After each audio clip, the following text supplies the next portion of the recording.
Hello mga kananays, for this vlog, imbaga malam tayo aming kakabsat, yes, kakabsat malambanan. So tara, samahan niyo po akong magluto ng ihaw-ihaw. So bago pala ako mag-ihaw-ihaw, so ayan, ibabad muna natin sa mga sangkap na ito. So ibababad ko lamang siya ng 4 na oras or depende na po sa inyo mga kananays kung ilang oras niyo pong ibababad ang inyong chicken. Sa akin po kasi bababad ko siya ng 4 na oras hanggang mamaya ay mag-iihaw-ihaw na kami ng chicken inasal. So ito nga po pala mga kananay, sinilagay ko na ang luya at bawang. Kung nagtataka po kayo mga nanay at nilagyan ko po siya ng luya, so wala pong problema yon para hindi po maging malansa ang ating manok.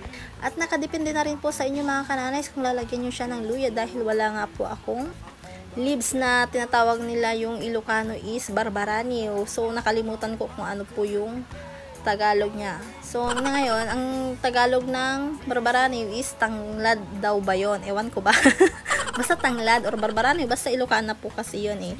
At ito nga po, nilagay ko na ang calamansi juice, paminta, so ayan, for the go. So habang tinitimpla ko ay naamoy ko talagang bango ng manok. At ayan na nga mga kananay, sinagdag ko na rin ang mamasitas dahil nga wala po tayong oyster sauce. So mamasitas na lang po ang meron sa akin.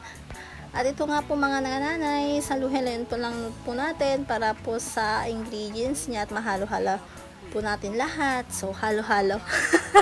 'Di ba? Halo-haluin po natin ng maayos hanggang sa mahalo natin ang mga nilagay natin. So ito nga mga kananay, maulan na hapon. Ayan, hapon na po dyan mga po.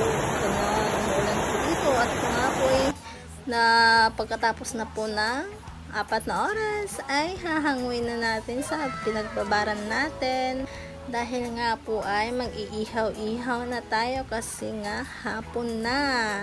At ito na nga mga kananays, nag-ayos na ako ng uling na aking gagamitin pero patuloy po pa rin pong umuulan sa labas. At yun na nga rin po ako sa labas mag-ihaw dahil nga malamig kaysa sa loob ng bahay. So ayan mga kananays, at umuulan, ang lakas-lakas ng ulan. Maghapon po yun umuulan mga kananays. At ayan na nga po, hirap po akong magpaapoy dyan dahil nga malakas yung hangin natin dyan sa labas. At sa labas talaga ako nag-iihaw. So mga kananays, ganyan din ba yung araw na to sa inyo? Dyan sa lugar nyo? Umuulan din po ba? Malamig din po ba? O diba?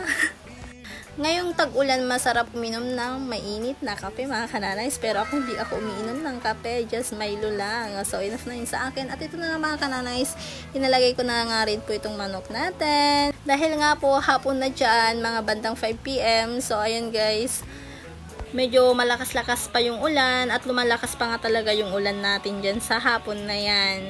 At ito nga po yung lakas ng ulan dyan sa labas.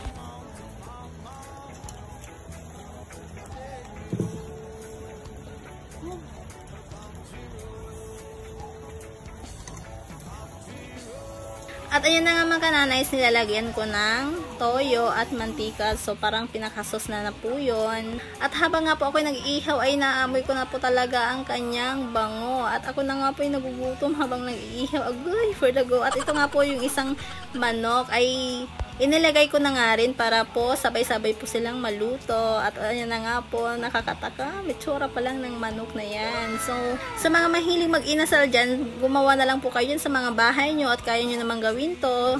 At ito nga mga kananays, yung inasal na chicken oil namin ay natulog na dahil nga no, pagka-deliver nga po ito sa akin is okay naman at nilagay ko lang sa ref, kaya ganyan po yung itsura ng aking chicken inasal. At kung gusto nyo po pala ng chicken inasal mga kananay, bisitahin nyo lang po ang aking TikTok na Delma Olebro. So nandun po yung showcase ng aking TikTok shop. At ito nga mga kananays, at kakain na nga po kami. So kumain na rin po kayo mga kananays at gabi na, alas 7 na po ito ng gabi. So 'di ba? Napakatakam naman at ang hihintay ng aking na mga anak para kami ay kumain na. So habang yung pinapanood nyo po ang aking video, just share my video and follow and subscribe. At tara, samahan nyo na po kaming kumain. Kumuha na rin po kayo ng inyong pagkain para sabay nyo po kaming kumain. Thank you for watching. God bless.